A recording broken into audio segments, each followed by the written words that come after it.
All right. Well, hello again, all the boys and girls out there in YouTube land watching. John and Ellie of Georgia Beer Reviews back at you this evening, and we I am joined by Michael Komaroff from Brooklyn, New York. Thanks for joining, Michael. Always and great. We are fun. Yeah, hate that I missed Wildcard Wednesday, but it's a long day at work. I'll have to go back and check out some of the replay later. So what we're looking at tonight is hazy, juicy IPAs. So Michael, I will let you go first and tell everybody what you're drinking. Okay, this is from 6 Point Brewing, and it is called Hootie. It's their 6.2% 5 IBU hazy IPA made with Idaho 7, Amarillo, Eldorado, and Galaxy hops. And I'm assuming it's going to be a typical hazy IPA with low bitterness, but I'm going to open it up and pour it. And then, John, you can give a description of what you got, too. Okay. Yeah, that's interesting that they list the IBUs for that, being that they're so low. 5 IBUs is pretty much, non-existent on the bitterness scale.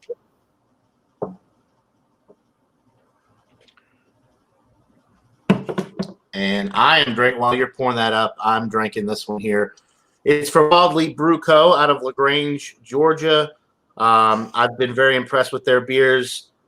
This is the Alpha Abstraction. I had the Volume 12 last year. This is Volume 13. It just came out. This beer is only a few weeks old. It was packaged on July 24th. And as you can see, it's got some pretty interesting artwork. And it also says on the back of the label, Alpha the 13th. And for anybody out there who may not know about Friday the 13th, that's obviously what they were going for with this. It's got the same font, and it's kind of a homage to the Friday the 13th movies with the label and the artwork on it. So pretty cool stuff.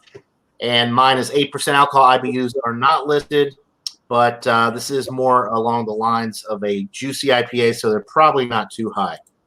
All right, and I'm going to go ahead and pour mine. And while I do that, Michael, why don't you? I saw you went ahead and poured yours, so tell us a little bit about your beer.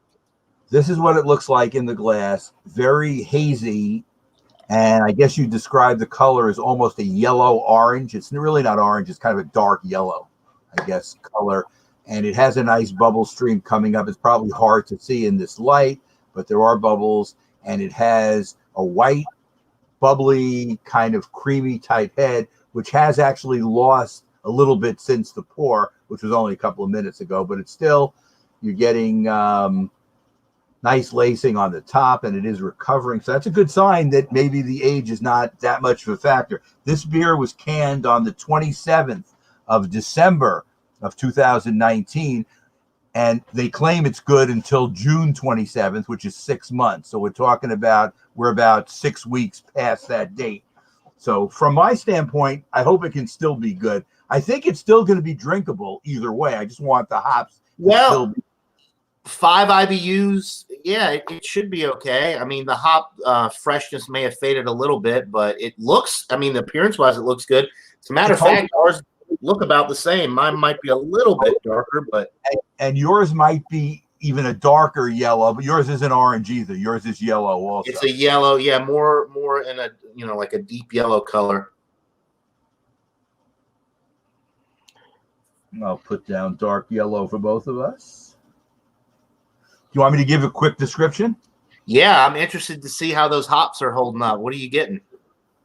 Okay, I can smell the hops, which is a good sign. That means they haven't totally faded.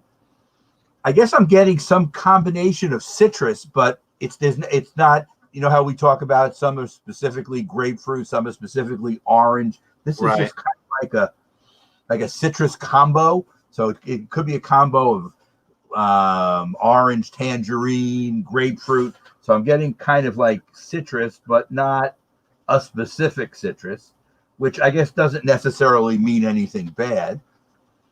Other than that, you get a little bit of the malts, which I can tell, but they're more in the background. It's not a direct, but there's malts there too.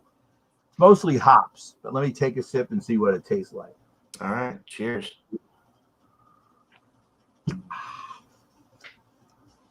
Well, the taste is actually all right. If I have an issue, and this could be related to the time, maybe a little bit of a carbonation issue in that it's not. It's I would expect a little more effervescence in a hazy IPA than this one is giving off. Not there's some carbonation because you can just see it, but I would like it to have more carbonation in it. You can definitely taste the citrus flavor, and it's drinkable. And it's a little bit more than a session because it's more than 6%, but it's drinkable. Maybe you're getting a little mild hop fade because the hops are not maybe as strong as they would be newer, but it's certainly drinkable, and it's certainly fine. I mean, it's good. Right. Are you getting any, a lot of times with these juicy IPAs, you get a little bit more of a tropical fruit note. Are you getting any tropical fruit at all? I'm not getting any pineapple or any guava or papaya or anything in this. This is mainly, it seems, in this one to be more of a citrus kind of hazy IPA. I'm getting a weird berry note. Have you ever had berries in any of these IPAs? And when I say berry, it's kind of a weird berry thing because you wouldn't expect it in an IPA. Right. Yeah, actually, I've had some IPAs where you're almost getting like a mixed berry. It's not one specific berry, but like a mixed berry compote type note in there. It's not the lead taste, but it's behind the citrus, and it's there. Now, again, everybody has different tastes, but that's what I'm getting from this as well. It's a pleasant beer, but if you told me that I'm buying another one with this same date and I'm paying regular price, I think I'd let them keep it because I don't. Now, again, it came in a 12-pack, so it's only 85 cents, where it would be twice the price if you bought it new. So I guess for what I paid for it, the way it worked out. And Audrey has to get the phone. Get the phone! It's my daughter. Okay. It's my daughter. Okay, it's Bryce, Audrey. Okay, anyway, what I was going to say is, and we've discussed this before, the ability in this 12-pack of not knowing what the other stuff is going to be, again, seems to be the stuff I like. Amagang and the other, you have this, and you have some of the Spanish beers that I get, and some of the other stuff, which is okay, but not what I'm looking for. And to counterbalance it, they give you Amagang, some other Belgian beers and stuff, which obviously is going to cost you well over 85 cents if you bought them. So for the whole deal, it turns out to be okay. Right. Okay. I still like it. I think I would like it better, fresher. That's all. So really quick to the chat, we got John Womack in the chat, Alex the Beer Master, Craft Beer Pours. Thanks for stopping by, guys. We're just sipping on some hazy / juicy IPAs here. And I'll go ahead and tell you a little bit about mine. So the Wild Leap Alpha Abstraction Volume 13. This is my first time trying it.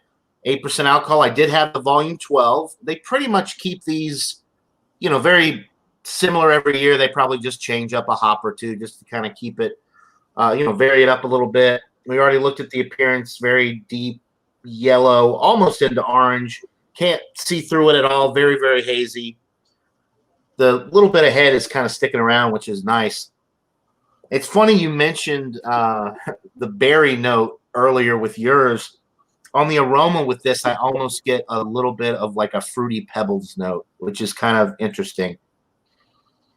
And I think that's just from the grain and the hops that they're using in here are putting off a really fruity aroma. And a lot of times, let's see if this one, it doesn't look like has lactose in it, but Wild Leap sometimes adds lactose to their IPAs to give them more of a creamy mouthfeel, but this one looks like a straight, no additives with this one. So no lactose with this, but it does smell a little bit more on the sweet side. I'm getting some tangerine. I'm getting, like I said, the Fruity Pebbles type aroma, which is interesting. It smells really good, actually.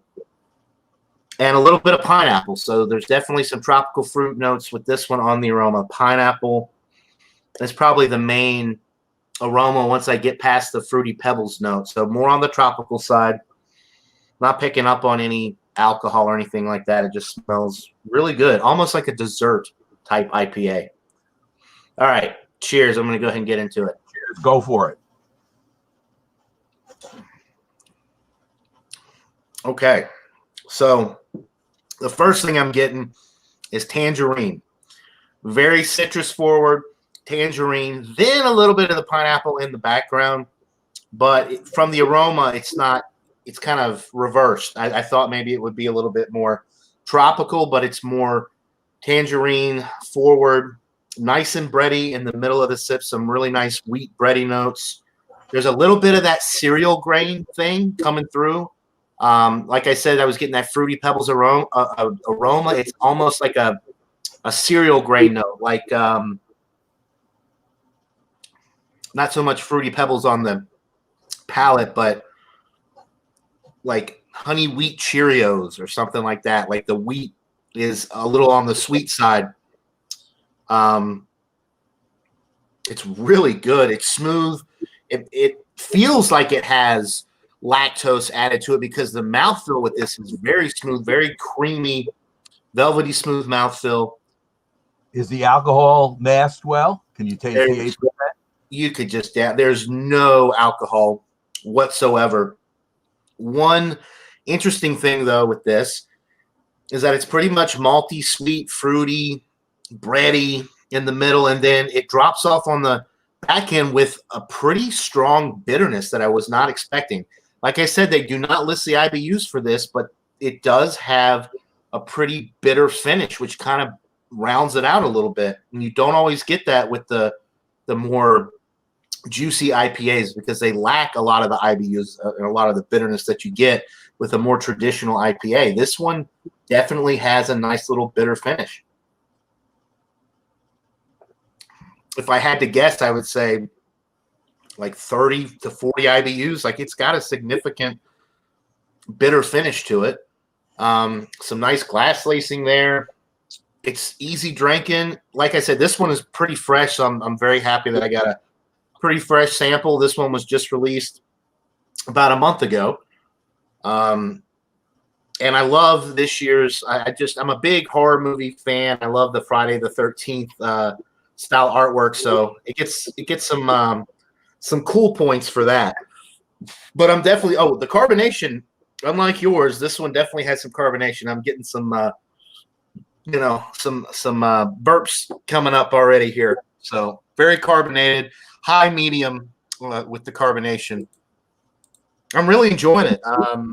I bought the 6-pack. It was $12 or $13.99, which for an 8% craft beer, I mean, that's pretty much the way it goes with craft beer prices these days.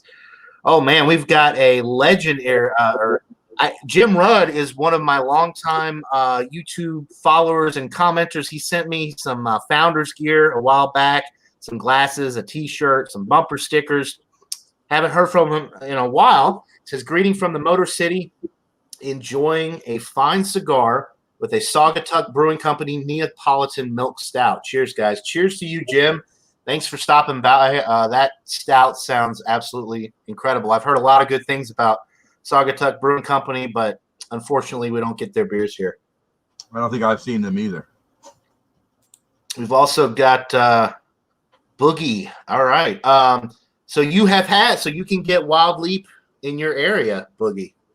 And he likes this one. Cool. So you must live in Georgia because I'm pretty sure they only distribute in the state of Georgia. But yeah, I do think I like this one a little bit better than the Volume 12. I rated the Volume 12 very highly as well. So I haven't been disappointed by Wild Leap beer, I don't think at all. So, all right. Let's see. I'm still looking here. I cannot believe this beer doesn't have lactose in it, as creamy as it is. Sometimes go ahead, Mike. Have lactose. Sometimes they put in milk sugar, which is a little bit different, but it also gives you that creamy. Right, but they would say either way. It would say something on here. One interesting thing I'll read just to give people an idea. So Alpha Abstraction is a juicy double dry hopped IPA with Sabro hops. So this one uses Sabro hops. This is the 13th edition of the series. Like I said, each one, they put out a new volume every year. And every year they vary the hop profile slightly to give it a different mouthfeel. But it's basically like the same base beer, and they just use one different hop variety than they did the year prior to kind of mix it up a little bit. All right. Well, before you give a rating on that beer that you're drinking right now, have you had the Hootie fresh as well? Well, it's funny. I've had something called Hootie Who, which I think was not their hazy one. It was the straight one, the original one that came out, and they used to do those limited distributions. So I think that was a pale ale, not a hazy. So this is the first time I've had a hazy Hootie. So I think this one is different. And this was, brewed since that whole artisanal combination with Victory and Southern Tier. And it's interesting because they list, besides Brooklyn, New York, they list, let me tell you where the other breweries are. Downingtown, Pennsylvania, which is Victory's headquarters. But they list one, Parkersburg, Pennsylvania. Now, that's not Southern Tiers. Southern Tier is Lakewood, New York. Yeah. So now, is it possible that Parkersburg is another Victory site? I have to look on a map. I don't know geographically where it is in Pennsylvania, but it could be a new site that the conglomerate picked up for all these companies to brew at least some of their beer beside whatever they're brewing at their headquarters. Because 6 Points Brooklyn headquarters doesn't brew any beer that goes for national distribution. It just brews specialty stuff. So you're not going to get any beers out of Brooklyn except the stuff, they do those specialty things, those releases, which stopped last year. And I guess because of the COVID, they've been working on a new way of going about distribution, I guess. We have to see what happens. Right. After COVID passes. Has 6 Foot, what's the most recent stuff that 6 Foot's put out? Are they still doing I haven't seen anything new. I've just noticed that if you look in the co-op where they handle it, that they seem to always have the Bengal IPA, the Crisp, their standard stuff, and occasionally you'll see the one that you and Bumpy had the one that's been brewed that wasn't a limited edition. It was also high alcohol. That may have been over your limit, right? That may have been over 14%, the one Bumpy sent you. I think the one Bumpy sent me was 13.6. I mean, it was up there, but it was still okay.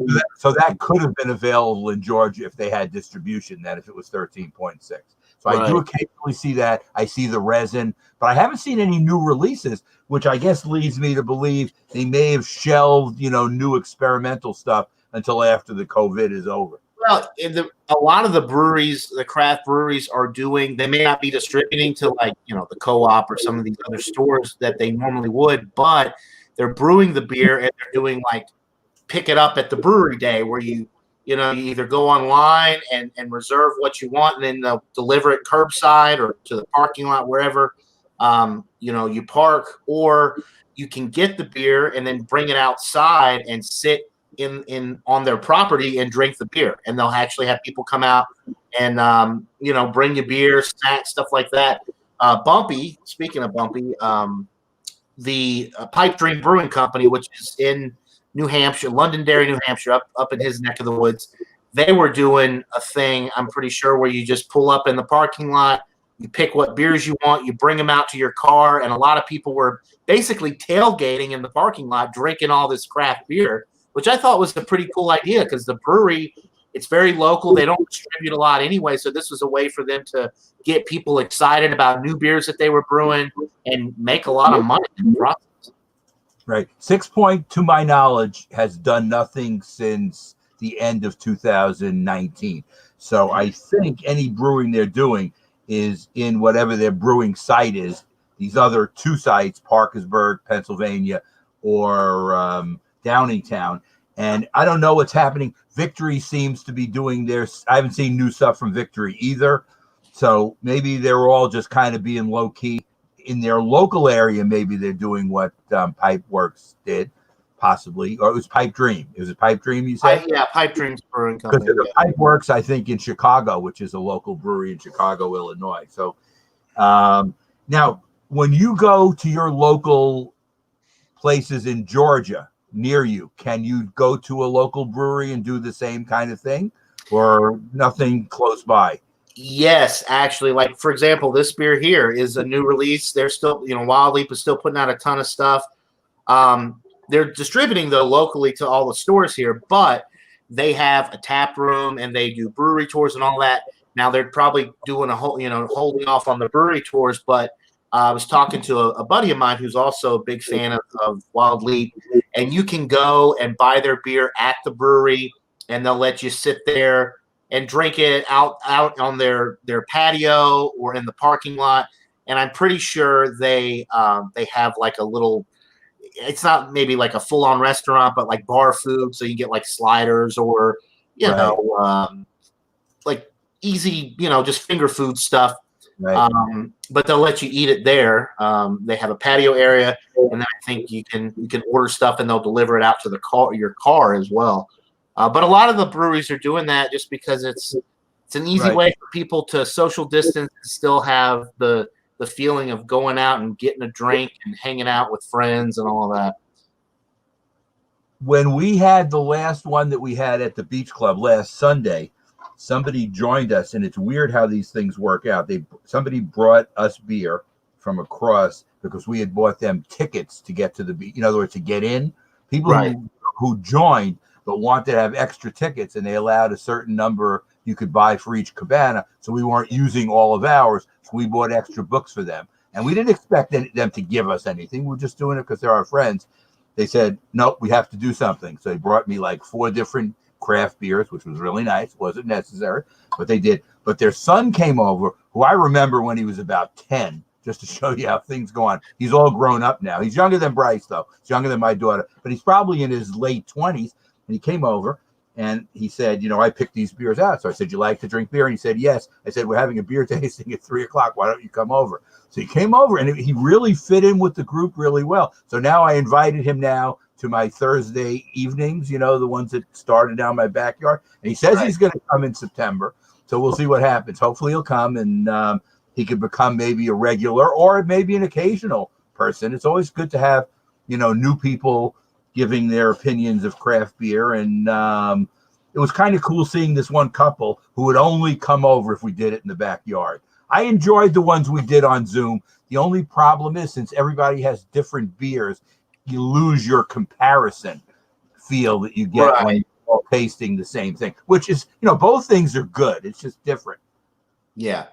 But you did a good job, when we did the Zoom things, and like, I would try to have at least one of the beers that you had, even though Jason did too. Jason tried to pick up the beers also. So it wasn't like people weren't trying, but it's not that you realize it's better if you all have the same thing, because then you're comparing. Absolutely. And that way you have 5, 6 or more people drinking the same beer, and it gives you a much better idea of how good or bad, what the group thinks of the beer versus one person. And the other thing, since you're into this, at the Peach Club, we did it again.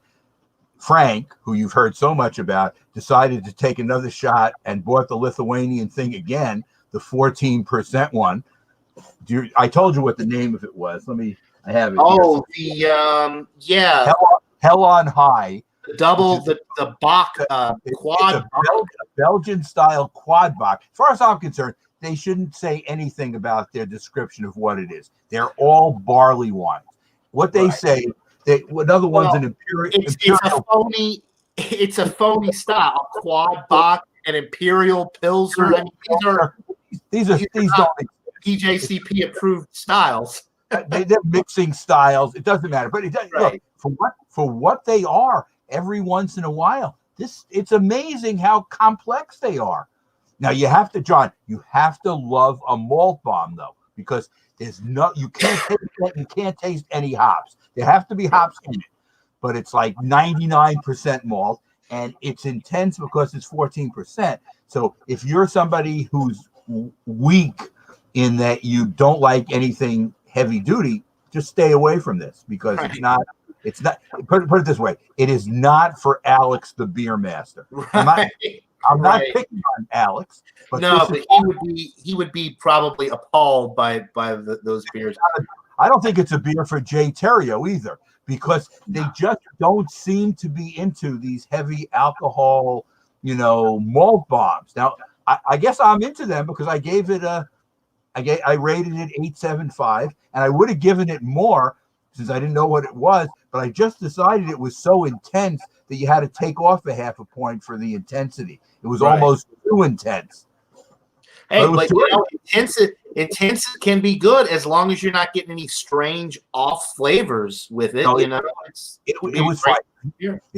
If you like malty forward beers, and I know you do, you would have probably liked this, but it's right on the edge. You couldn't get it unless they were able to fake the Lithuanian, so you couldn't read the 14%. They did at one point. Somebody from the alcohol board must have watched one of my reviews or my one of these hangouts where I was talking about H Marts, smuggling in all these high ABV beers, and they shut them down or something. I don't know. You can't sneak this stuff in on us anymore. Georgia has a limit. We'll only accept it, and that's it. Now, I was at the place again, the same store he bought it, but I didn't buy it because we got to give it some more time now, and I'll try to do it again before the summer's over, and I'll buy another one. They had the crazy brewski again. They had that one with the two different faces. Like there are other ones they have there. I've never seen that Lobster Lovers one you got. That I have not seen. Which is a 9 or 10%. Right. That's a baby beer for them. That's a baby that's still a high alcohol. I love it. Now that one I liked. That before they stopped distributing the really high alcohol stuff, I did get to try one of I believe it was the Crazy Brewski one. But I thought it was bad. I had to drain pour the second half of it. But it seems like, it's kind of hit or miss. Like you could get one bottle that's really good. You could buy another bottle, the same beer, a few weeks later, and it just spoiled. And we talked about maybe it has something to do with the transportation because Lithuania is a long way away from here. And it has to come by boat, so you never know how it's on the way. But the Lobster Lovers is their session beer, I guess. Their session 10% beer, yeah. Speaking of session, this one drinks like a session. It's about gone. If you notice, I'm drinking mine pretty fast too. I just have one sip left. Do you want to give your number? Are you ready? I am ready. I think I gave the volume 12, the last year's variant. I think I gave it a 96 or 97. I'm going with a 98. This is outstanding. A+ beer. The thing that I actually like about this, which I really, I'm not a huge hop head when it comes to some of these IPAs, the bitterness can become a little too much, but because it's so malt forward, it's got a little bit of that almost like cereal grain type sweetness to it. That and the creamy, smooth, velvety mouthfeel all the way through, that bitterness is a nice balancing point. Like that bitterness, it's up there, but because it's so malty up front, it balances it out nicely. The tropical fruit notes are awesome in this, and it does have the tangerine in there as well. Very fresh, and just a wonderful beer. And it's gone. It drinks like a session, so you got to be careful because 8%. You drink a few of these. As a matter of fact, this is my first beer of the day. I'm feeling it. So 98 out of 100 for me. So okay, I would love to get a fresh Hootie because I can't tell what that would be like, but I'm still going to give this an 88, which is a B+. Okay. So whatever we've had in Hop Fade, it's still a representative beer. And if somebody at a party gave me this and I looked at the date, I still would drink it. So it's not like, and I know the beer now because I've drank one that's 8 months from when it was canned, but I would like to try one that's 2 months old or less just to get a better idea. I'd love to try one, a couple of weeks old, but I don't think 6 Point has ever had the distribution unless you did it at one of these limited releases, wherever it comes from. If it's not out of Brooklyn, it always takes at least a couple of months before you get it because they brew it. And 6 Point we were talking about going to the breweries and stuff. Wild Leap, you can go to the brewery and get a lot of stuff there, but it seems like everything that they make, they eventually distribute out to the local stores here. Even though it is a local beer, all the local stores end up getting their stuff one way or another. 6 Point is different, right? They have a lot of stuff that's like brewery only. You can only get it if you pick it up on site, right? Right. And eventually they have done some later again for whatever. It's not full national distribution, whatever states they're in. What's weird, though, John, they're not in Georgia, yet they're in Florida. So why couldn't they be in Georgia, too? Atlanta's a great market, so I don't understand why they're not. It really is. But you got to watch. Telling me they had planned on distributing to Georgia in 2020, but maybe the whole COVID thing just... I'm sure that's COVID related. I almost guarantee a lot of these companies, their distribution plans have to be on the shelf until this is over, because they can't start new distribution if they can't send salespeople out to push the product. I mean, a salesperson can come in with a mask. It takes a little edge off the sales pitch if he's wearing a mask, and you really can't get friendly with the owners and get this. I think we have to wait till all the states have this under control. And I've been hearing that in Georgia, things are going the other way, at least in Atlanta, where they've had more cases anyway. We have. And actually, a lot of the stores now are requiring masks. They're limiting the number of people in and out, whereas we were not doing that at all up until recently. We were like the defiant state. So, yeah, things have gotten a lot more, we've buckled down a little bit. I went to CVS after work on my way home. I had to get a couple of things, and it's right down the street. You can no longer go into CVS without a mask, and the cash register, there's like one register. It's got the plexiglass like all the way to the ceiling. And you have to slide your items through the little slot so they can ring them up. We've really buckled down in the last, I would say, 2 to 3 weeks with all of this stuff. So we're probably going through what you've been going through from the beginning. We're just now starting to get to that. It's funny, since we've gotten the rate so much lower now, things have been eased here, but you still have to be fully masked. You still have to be fully. You're easing up, and we're hunkering down. You still have to be fully masked in any store you go into, and you still have to try to keep 6 feet distance from any strangers that you don't know, because what they're saying is, even fully masked, you don't want to have a problem. But in my beer distributorship, where you get the Lithuanian stuff and other stuff, they have the same thing you have in CVS. They slip a bag to you to put your beer in. They look at it. They don't grab it. They know their stock well enough to know the price. They look at it. They put it in the register. They slip you a bag. You slip them the money. They give you your change, and they tell you, just head out. They don't want you hanging out in the store. So they're trying to keep movement and not have people hanging out and whatever. A lot of people here too, a lot of the businesses here are not accepting cash, only credit and debit, because, and they say it's because of a national coin shortage, which is total BS. It's because they don't want to handle the money that might be tainted with coronavirus, Right. Right. Well, I would use a credit card if that was the way the stores are. In our stores, it's still. Well, I don't carry. It's not a problem for me because I haven't carried cash in years. I have a credit card, a debit card, unless I know I need cash, like for a small business or for like if I'm going to some like a football game or something where you got to pay cash at concessions, something like that. I'm not. I don't carry cash, so it's not really a problem for me. But anyway. What's expected this Stout Sunday? Is anything special going to be happening, or is it going to be the standard show like we've always done? It should just be the standard show. I'm pretty sure I don't have anything going on this weekend, so try to come. I missed you last week, but I know you had an exciting. You did the Beach Club breakfast thing, so we had a breakfast thing, and the beer tasting was that day too, so it was pretty cool. But I would like to. Now, like I was telling them on Wildcard Wednesday, I'd like to do our hangout in the morning. Then Audrey gets up, we get ready to go, and we just go because we still spend 5 or 6 hours there. It's not like, and they're open till 9. We never stay until closing, but they're open till 9 o'clock. We usually eat our dinner here, so we usually try to leave there by 6:30, and sometimes after a beer tasting, Audrey will drive. But what we've been doing is we've been doing them earlier, and by the time we're ready to leave, I'm usually okay to drive because there's more people tasting it, so I'm drinking less, which is, I guess, a good thing. We're trying to do more beers and more people, and then it spreads it out. Mm-hmm.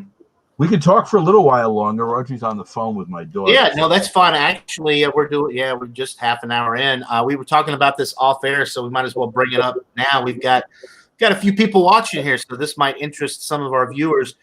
The Bourbon County thing, Goose Island does the Bourbon County release every year on Black Friday, which that'll be an interesting thing in itself, Black Friday, just because we don't know where we're going to stand the end of November, if places are going to even allow that many people to come into these stores and all that. But the Goose Island release every year, it's a big deal for craft beer people. You have people standing in line for, like half a mile to get into these stores to get the Bourbon County Stout. So it'll be interesting to see if we're no further along in November than we are now. There's going to have to be a lot of restrictions to how they're setting it up, to how people can get the beer. So I'm very interested to see how that's going to work out, and maybe it might work out in my favor because Georgia is always at the bottom of the list to get all of these products.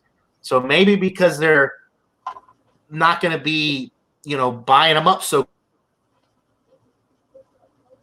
did you just freeze, John? Maybe not. Are we frozen? Are you there? Am I here? You came back, but it froze for a second. My whole screen it turned into a big revolving circle for a second. I don't know. What I was going to say is, because we don't know what the ABVs on these 8 beers are, you'd be better off if some of the variants were below 14%, because then if they had a problem where people weren't buying them, they would have to ship it to other states, and maybe Georgia would be the recipient of some extra bottles, which they otherwise wouldn't worry about. This way they could give Georgia better distribution, because you're in a good market. There's a lot of population of craft beer drinkers in the state of Georgia, so you probably would get better distribution. Now, Illinois, where it's from, outside Chicago, I don't know what their COVID situation is right now, so we'll have to watch that carefully between now and the end of the year too.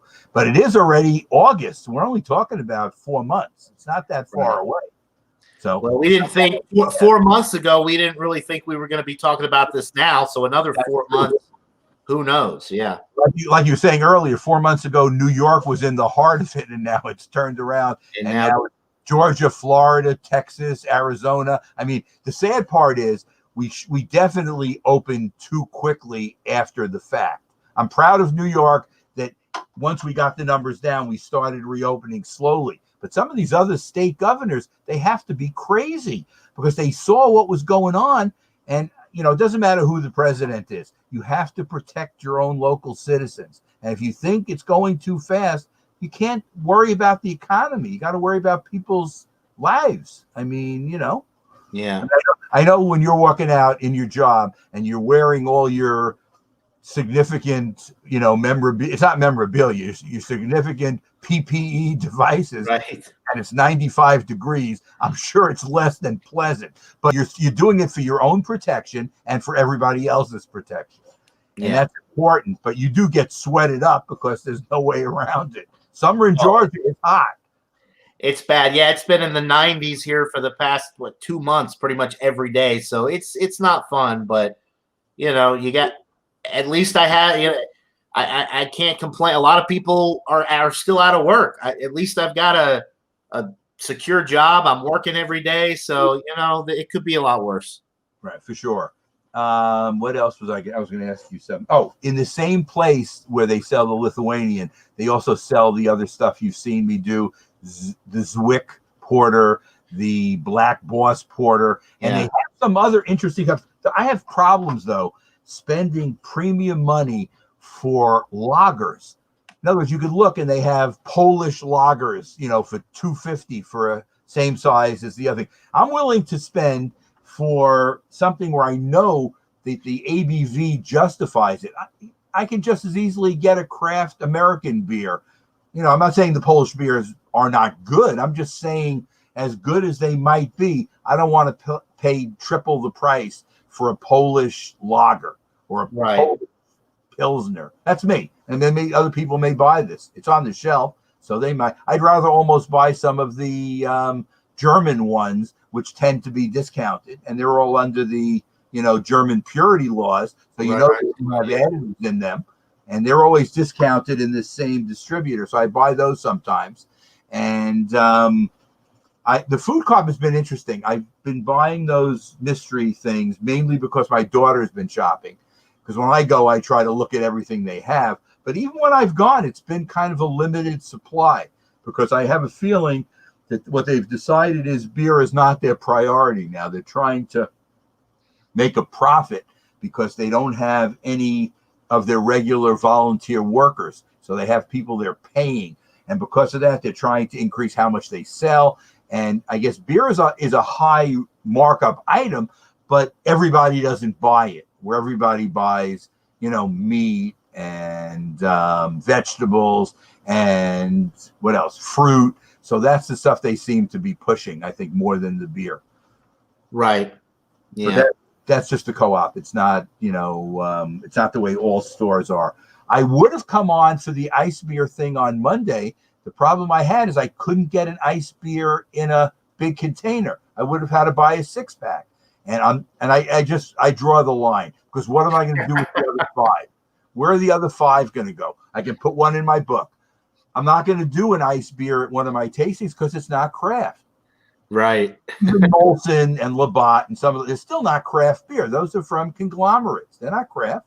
Right. Alan the Beer Man did Molson Ice today on Wild Card Wednesday, and there's nothing wrong with that. It's fine. He doubled down. Yeah, he did the ice beer thing on Monday with the Molson Ice, and then he did it again. He says that was his last one, and he liked it. But it's almost like he's not getting out as much as he wants to buy the beer, so he buys like a 6-pack and then he drinks that. And that's okay. Everybody has their own method that they do things. I just figure I can only really buy singles or multi-packs, where I can buy a multi-pack.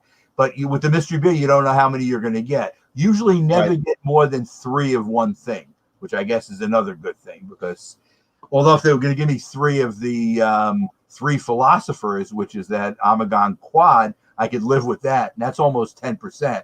And I've gotten several of those in these mystery 12-packs too. And that's it. That I know is a good beer because I've had it.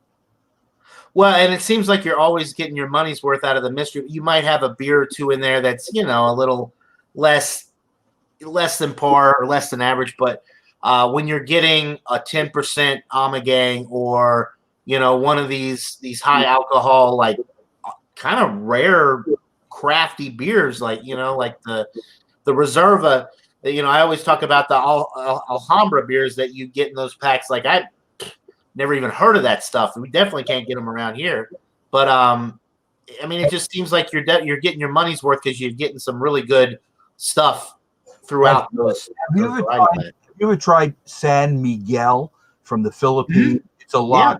So these Alhambra beers are very similar to that. So you have an idea what the Alhambra beers are.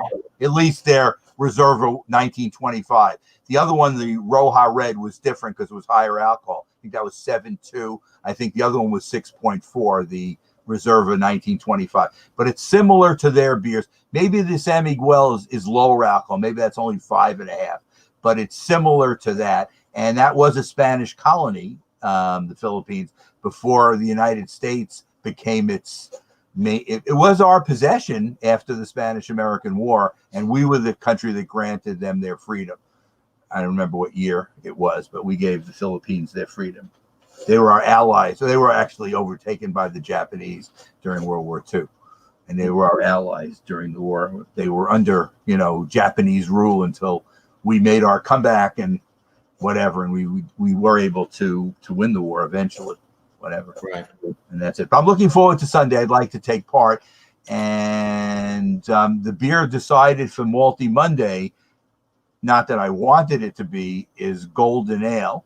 Oh. I was hoping for the Flanders Red. Man. Now, what good thing came out of it, though, it was Golden Ale. So he can't restrict it to just Golden Ale because that's what he said. So it's Golden or Blonde. So you can use a French or Belgian Blonde as well. It can be an American Golden, or a European blonde. So he didn't. It's not restricted, and that's funny. I have a European blonde, so I'm actually okay. Okay. So I can at least take part in Monday. But it's funny, you do take part in some Mondays. I guess it depends on what your work schedule works out. If you're home by 8 o'clock in time to come on, right? He starts an hour later than Jay, though. Jay starts at 7:20 now. And yeah, it's weird though, because Monday I'm usually able to join Monday before Wednesday, because Wednesday is my toughest day scheduling wise.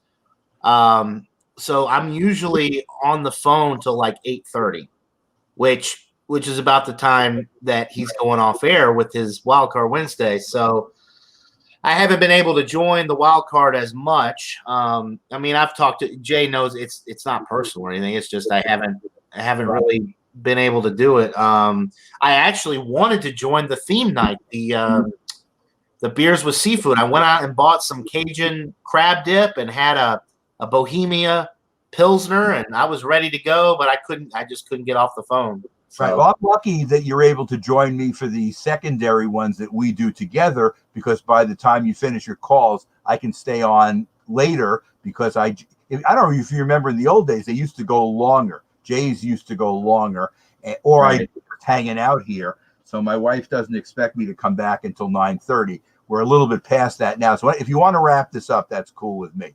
Yeah, we'll go ahead and wrap it up, and then we can keep hanging out until you have to go if you want.